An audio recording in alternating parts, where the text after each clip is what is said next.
नमस्कार दोस्तों, बाबा विश्वनाथ की नगरी काशी से मैं डॉक्टर गौरव शाह आप सभी का स्वागत करता हूं, अभिनंदन करता हूं, इस्तकबाल करता हूं। दोस्तों, हमेशा की भांति मेरे सामने मेरी बेटर हाफ अनुभा जी बैठी हुई हैं। फिर से उनके कुछ क्वेश्चंस हैं। उनके क्वेश्चंस ख़त्म होने का नाम ही नहीं लेते। बड़ी घबराहट होती है कि मैं उनका उत्तर ठीक से दे पाऊँगा कि नहीं। स्वागत है आपका, वेलकम करता हूं आपका अनुभा जी मेरे चैनल में। जी, प्लीज़ बताइए आज क्या पूछना जी, है। बहुत बहुत धन्यवाद गौरव जी। आज मेरा सवाल आपसे ये है कि कई लोग काफ़ी पैसा कमाते हैं, अरबपति बनते हैं, करोड़पति बनते हैं, अच्छा पैसा भी कमाते हैं। तो क्या ये योग उनकी कुंडली में होता है कि सिर्फ और सिर्फ वो अपने टैलेंट और मेहनत के बलबूते पर इतना पैसा कमाते हैं? देखिए, ये जो इसका आंसर अगर मैं आपको दूं तो इसके आंसर में कभी कट करिए। बहुत कुछ ध्यान देने की बात है। सबसे ज़रूरी चीज़ इसमें क्या है कि कुंडली में निश्चित रूप से अगर आपके महालक्ष्मी योग पड़ा है या लक्ष्मी योग पड़ा है तभी आप इतने दूर तक जा सकते, अन्यथा नहीं जा सकते। ये बिल्कुल सही बात है, इसमें कोई दो राय नहीं है। बहुत ऐसे लोग होते हैं जो कि बहुत परिश्रमी होते हैं, बहुत टैलेंट होता है, लेकिन वह पैसा तो कमा लेते हैं, लेकिन ये कहा जाए कि वह अरबपति हो जाएं, करोड़पति हो जाएं, बहुत ज़्यादा धन प्रचुर मात्रा में उनके पास हो जाए, ये ज़रूरी नहीं। तो निश्चित रूप से कुंडली में कुछ ऐसे योग होते हैं जिनको देखकर ये बताया जा सकता है कि इस व्यक्ति के पास काफ़ी धन होगा। और ऐसे में एक बड़ा ही सिंपल सा सूत्र है कि अगर आप दसम भाव और एकादश भाव यानी 10th हाउस और 11th हाउस के स्वामियों को देखिए कि आपस में उन दोनों का कोई मिलन है, क्या वो एक साथ हैं या एक दूसरे को देख रहे हैं, एक दूसरे की दृष्टि एक दूसरे के ऊपर है, तो निश्चित रूप से कहा जा सकता है कि इस कुंडली में बहुत ज़्यादा धन योग है, ऐसा व्यक्ति बहुत धनी होगा। लेकिन और भी बहुत सारे योग हैं, तो सब योगों पर चर्चा नहीं की जा सकती एक एपिसोड में। आगे चलकर हम लोग इस पर विस्तृत बात करेंगे। तब तक आइए एक कुंडली को देखते हैं जो उसमें कि धन योग है कि नहीं, और है तो कितना है, जानने की कोशिश करते हैं।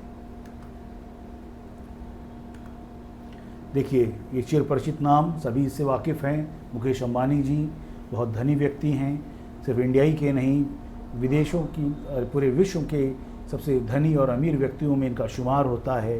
अगर इनकी कुंडली को देखें तो सबसे पहली चीज़ देखिए, इनका जो लग्न है, लग्न में शनि बहुत उच्च का होकर बैठा है और शुक्र देव स्वयं अपने घर को यानी लग्न को देख रहे हैं, तो लग्न काफ़ी इनका बली हो गया है। तो पहली प्राथमिकता जो होनी चाहिए सफल व्यक्ति की, लग्न बली होना चाहिए, और लग्न इनका काफ़ी बली है। अब हम नज़र डालते हैं इनके 10th और 11th हाउस। 10th हाउस का जो इनका मालिक है वो है चंद्रमा, और 11th हाउस का जो इनका मालिक है वो है सूर्य। तो देखिए, चंद्रमा लग्न में है, विराजित है, और सूर्य सप्तम भाव में विराजित है। दोनों एक दूसरे को देख रहे हैं पूर्ण दृष्टि से, 7th एस्पेक्ट से they are seeing each other. और सबसे बड़ी बात, चंद्रमा उच्च के शनि के साथ है, तो सूर्य खुद उच्च का बैठा है, तो दो उच्च के ग्रह एक दूसरे को देख रहे हैं। तो इससे इस कुंडली का जो स्तर है, जो लेवल है, वो काफ़ी ज़्यादा उठ गया है, और ये जल्दी योग हर की कुंडली में नहीं मिलेगा। यही कारण है कि वो ये इतने धनी और सफल व्यक्ति हैं। तो इस कुंडली में देखिए, तो 10th और 11th हाउस ध्यान रखें अगर हम, तो उससे बताया जा सकता है कि अगर उन दोनों के हाउसेस का आपस में कॉम्बिनेशन है या एक दूसरे को देख रहे हैं, तो निश्चित ही इस व्यक्ति के पास काफ़ी धन होगा और बहुत ज़्यादा प्रचुर मात्रा में धन संचय होगा, यानी कि जीवन के अंतिम समय तक उसके पास काफ़ी धन रहेगा। तो ये मैंने आपसे बात की कि मान लीजिए कई बार क्या होता है कि हम सोचते हैं कि दूसरा व्यक्ति इतना धनी है और हम इतना धनी नहीं हो पा रहे हैं, हमारे पास इतना धन नहीं हो पाता है जितना कि होना चाहिए। तो ऐसी स्थिति में हम क्या करें? मायूस होने की ज़रूरत नहीं है, घबराने की ज़रा भी ज़रूरत नहीं है।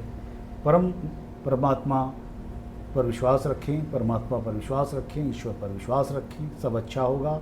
टिप ऑफ द डे मैं यही कहूँगा कि अपने घर का अगर संभव हो सके, जिस घर में आप रहते हैं उसका नॉर्थ ईस्ट कोना देखिए, उत्तर पूर्व कोना।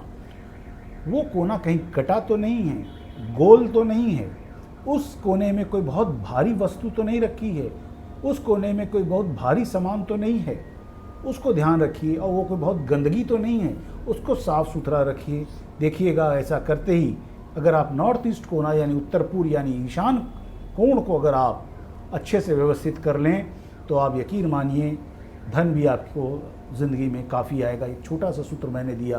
अब ईशान को कैसे ठीक करना है इस पर फिर कभी हम लोग चर्चा करेंगे। आप अगर आपको कोई और बात पूछनी है तो आप कमेंट में पूछ सकते हैं ईशान कोण के बारे में।